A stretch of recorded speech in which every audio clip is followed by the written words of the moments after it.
I'm going to move to a slightly more macro question, and Vidur, perhaps you want to come in here. Kamal spoke about regulatory challenges as well at this point, and this infrastructure readiness. I'm curious as to what you think about this. Do you think we're infrastructurally ready, we're mature enough to bring within the Indian jurisprudence a regime which a few are hailing as a stringent regime, for lack of another word, like the GDPR. So how do you perceive our infrastructural readiness and our general maturity of the market insofar as perhaps a regime as stringent as GDPR is concerned? Sure. Thanks, Kriti.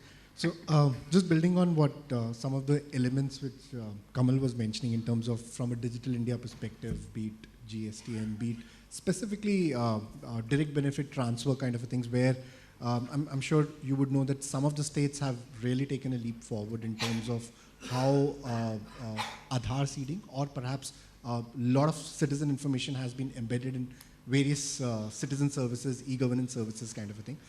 Personally, as a citizen, I would say that's amazing. You know, the way some of those citizen services have been streamlined, but the amount of data or the information which is being collected for citizens and in terms of being stored in which shape and form, that's a big question. I think moving on in terms of from a structure, are we mature? Are we ready? Let me pick up the white paper which was open for consultation, which I'm sure many of you would have picked it up, or perhaps the recent one, which is the DISHA, which is the Digital Information Security for Healthcare Act.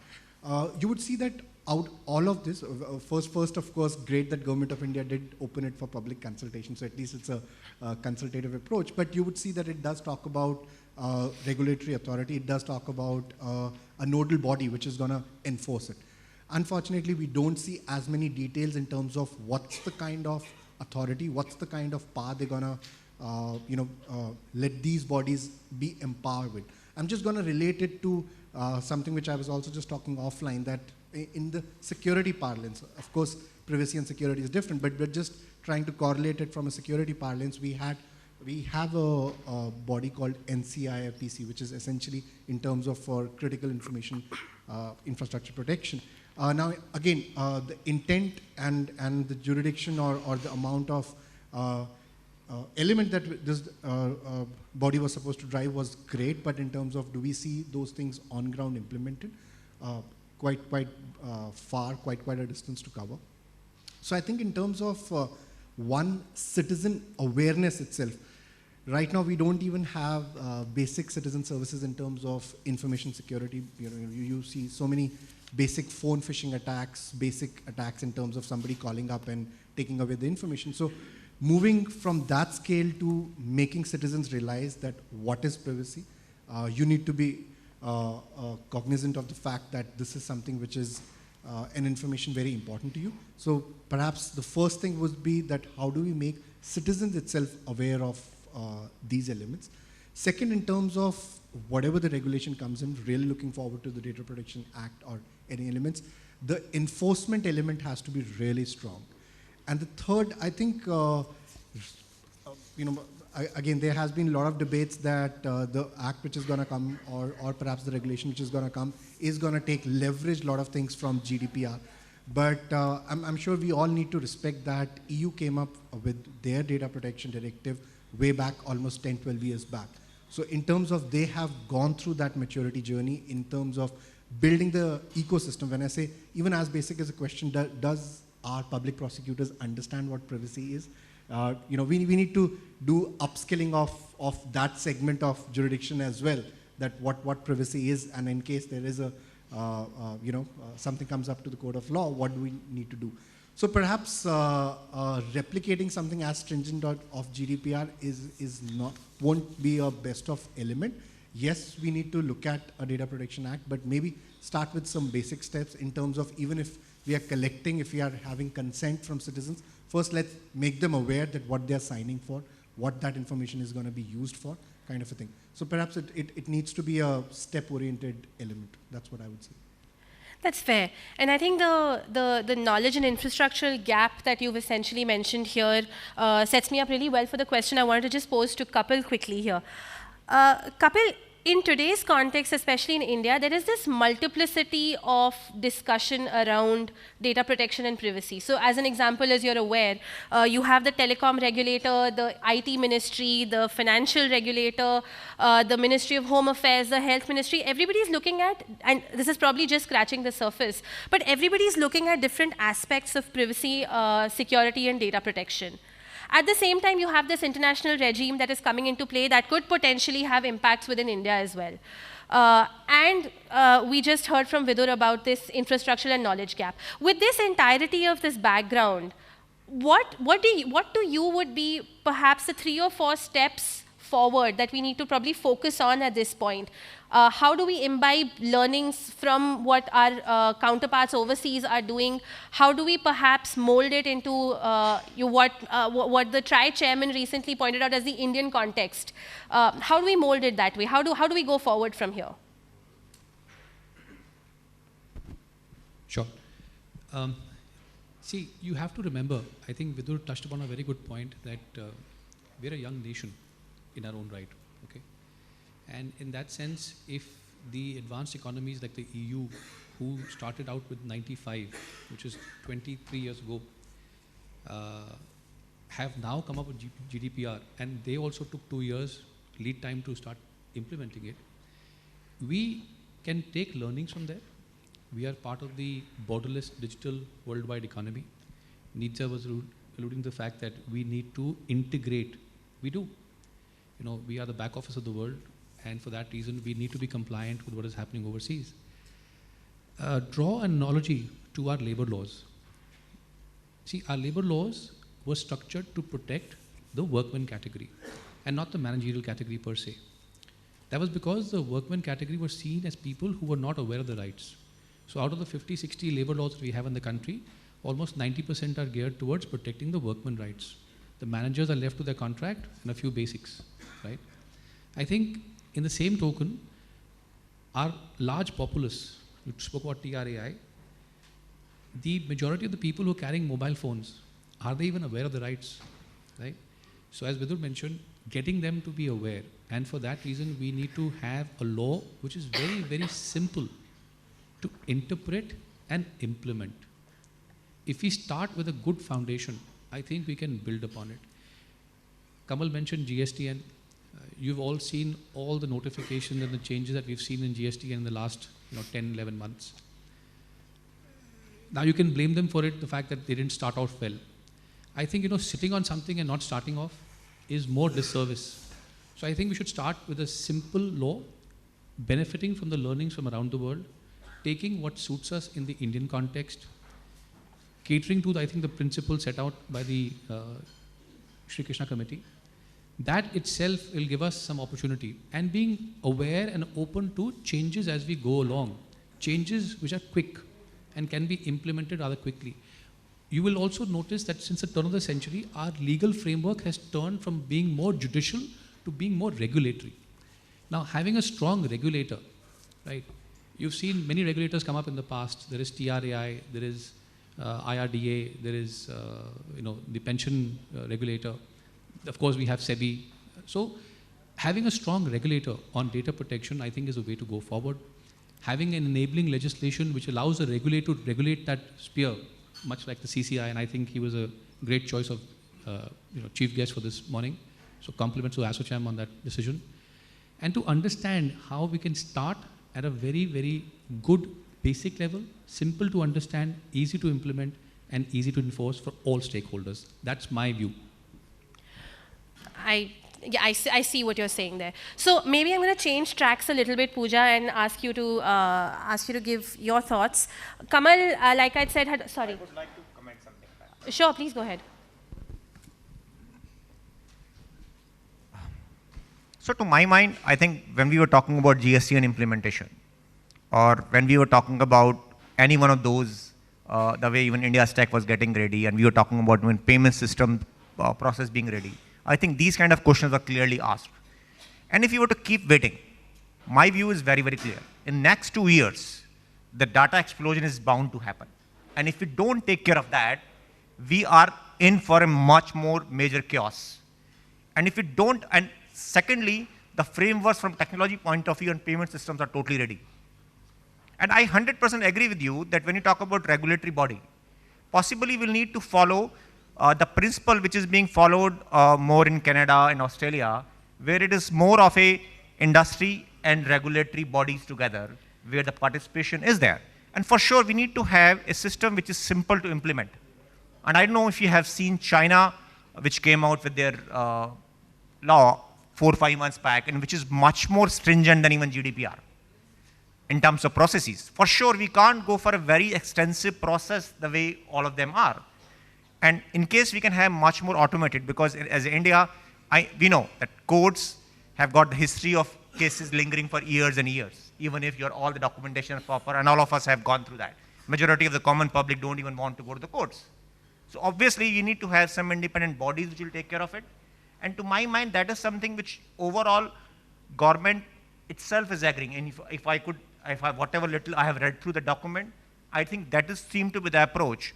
And unless we take the jump, for sure we'll make a mistake. And like as a businessman, I've been running my own organization for the last 4 years. Majority of other persons, when you are part of a corporate, then it's different. When you're running your own organization, you know what you have gone through in GST, in the initial stages. But to my mind, that is worth, because you need to leapfrog. Otherwise, you can keep waiting for ages. And as India, second thing which majority of us forget is that majority of our workforce is youngster.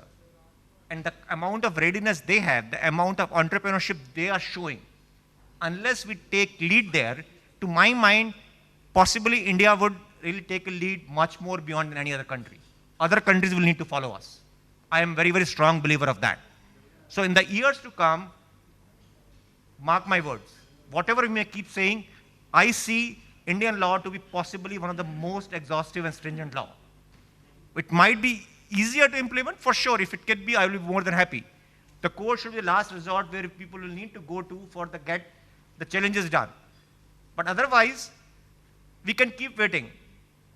And the next generation will not forgive us for doing that.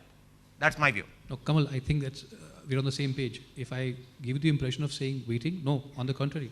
I'm saying let's do it. When I took the GST but it has example, got to be exhaustive. It can't be that we follow only these 3 or 4 aspects. It has got to be exhaustive. Sorry, I'm just going to ask Kapil to just complete his point quickly, and then you can jump in. Please. Sure. My only submission is nothing is perfect. Sure. Okay? Waiting for what is called comprehensive, exhaustive, perfect. I often give the example to my clients and my colleagues in the firm, and I'm happy to say this here in the open forum. I've been practicing law for more than 2 decades. I would draft something last night, you give it to me this morning, and I'll demonstrate to you how I can improve it. Improvement is a constant human process. 100%. Waiting forever is not the option. As you said, we'll be doing disservice to the younger generation by waiting for something which is exhaustive and comprehensive. I think let's take GDPR as potentially an opportunity, because a lot of our ecosystem in India is integrated. We have Microsoft here, we have Facebook, we have Google, and we have a whole host of Indian IT companies who are integrated into the modern world, into the Western world, who are catering to customers there. Let's take this as an opportunity to, as you say, leapfrog and start. Let's not just wait on the fence and wait for something exhaustive and comprehensive. We have so many international learnings. We have something of our own for the last almost 8-9 years. Let's build on that base. Let's start. Yeah, we might make mistakes. That's why I said let's get a regulator. Let's not go to the Indian courts. I think all of us know enough and more about the time, effort, and cost it takes for adjudication in India. Let's start. That's a moot point I think you and I agree on. Let's start. And I think the optimism on this panel is actually quite impressive. I think there could be a little bit of difference on whether a stringent law necessarily equals a good law or not. But I think your point is absolutely fair there, that we do need to leapfrog at this point. We do need to ensure that legislation quickly and effectively catches up with technological developments and advancements. I don't think anybody would disagree with that. So again, I'm going to try switching tracks here a little bit, Pooja, and bring you on. I'm curious as to what your opinions and thoughts are around consent, which was another really important point that Kamal brought up a little earlier in this discussion today. What do you think would qualify as good parameters of determining adequate or appropriate consent? Thanks, Kriti. So consent is nothing but one of the several legal bases for actually processing data. So whether you actually need it in your business or not, it definitely depends on the way you assess your business. So probably when you start processing your data or when you're updating the existing data, you need to assess your business whether consent is required in your business or not, is what is my opinion. And one more thing is that with GDPR, it strictly says that the consent has to be demonstrated. The reliability of the consent should be demonstrated, but GDPR doesn't actually give you the way to demonstrate the consent. But it actually gives you a lot of information about what a valid consent should look like in order to demonstrate it. So if you have to say a valid consent, it should be firm, confirmed, fair, and well-informed, unambiguous, and explicit consent. So probably if you meet all these factors, and that is the only way you can demonstrate consent, I would definitely agree that this is not an easy task at all. In this digital world and cloud computing world, it is definitely difficult for us to have better or a solution for consent management. And another thing I would want to talk about is that it is not enough if you actually give consent. So as a data subject, you should be able to go back, update your consent, say that I don't want to give this consent anymore, and you should be able to withdraw the consent, which is actually a very important thing in the GDPR. So the entire consent management aspect or the system is a complicated and controversial topic which has come in the GDPR book as well. We should actually try to inculcate the solutions which are available in the world, in the market, about the privacy management systems, and try to do our best is what I feel. We are actually in the baby stage for consent management is my view. Thank you. So only one point here. To my mind, a lot of these laws are talking about a dashboard, so which will be a consent dashboard. And specifically in this white paper, there's exhaustive coverage on that. And when I look at the framework which has been made ready at India Stack, it covers entirely. So I, as a citizen, would be able to even look at, and those frameworks, again, in India Stack are ready, but where I have given consent, for what time period. So the entire blueprint is there in front of you where you can make all that assessment and see that. So it's not just about taking consent validly, it's also ensuring that the user is absolutely aware of what all consents have been provided. That's absolutely fair. And Nitsa, if you would want to jump in here and talk about consent a little bit, maybe. I'm curious, I saw this really nice heartwarming video earlier today, I'm not sure if you had a chance to see it, about Microsoft and about how they're building on artificial intelligence in order to ensure somebody who's differently able visually and is sort of being able to take pictures from their eyepiece. And the eyepiece then conveys the information to the person saying, this is what you're seeing right here. So in this context where we're actively seeing advances and jumps in technology itself, how do you harmonize consent in this broader context? And I'm also wondering if you want to talk a little bit about the principles you mentioned you disagree with, I think Kapil was talking about it earlier in the panel. Okay, so I'm going to move that question around a bit. When you look at some of the principles and then some of the obligations under GDPR, including things like data minimization, the robustness of the consent, when you look around the protections around automated decision making, right?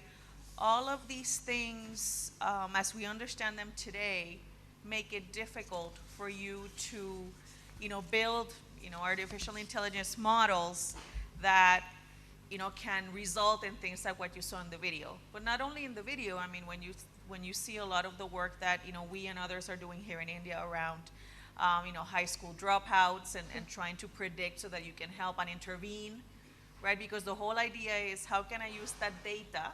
How can I get the insights? And then how can it help me act, right? Also, in other areas, for example, in prediction of, the decay of the eye, diabetic retinopathy, for example. So you can use a lot of that data in order to be able to help doctors in their work predicting what will happen, and then you can do an intervention earlier on. So, a lot of these, the really hardcore consent, and the restrictions around automatic decision making, etc. I mean, these things make it difficult for you to use the data in ways that can enable those innovations, right? So, I mean, we have been thinking, at Microsoft, and we don't have a solution yet, but we've been thinking about what are the kinds of things that we can do from a technical perspective, and protecting the customer so that that's possible. And we've been thinking about, when the data does not identify you, or identify or identifiable, then that should be fine.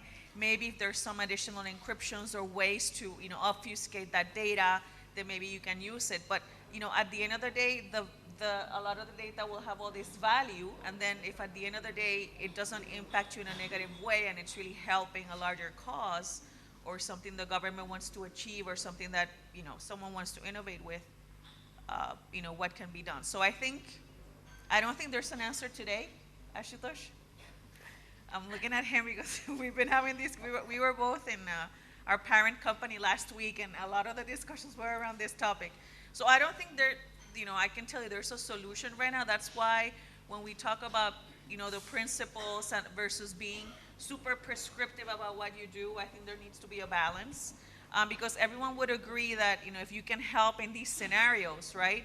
I mean, definitely the data can be used for good. I mean, the same thing can happen with agriculture. There's so much work people are doing in India in agriculture, to help farmers, and a lot of that needs huge amounts of data. Data that's public, but also data that the farmers themselves are providing in order to help complement and create kind of a 360 view, so that then you can predict and act. So that didn't specifically answer your question, but at least I think it gives the audience a sense of the complexity around the topic, and the kinds of things that government is thinking of, and that we're thinking of as well, as we're trying to push that innovation. Absolutely, and I think that honesty, and especially the existence of that thought process, of course, is extremely heartwarming, right? And it's very refreshing to know that you have these large companies who are actually thinking about these real issues from a grassroots level, from a ground up level. So I mean, of course, I absolutely appreciate that response.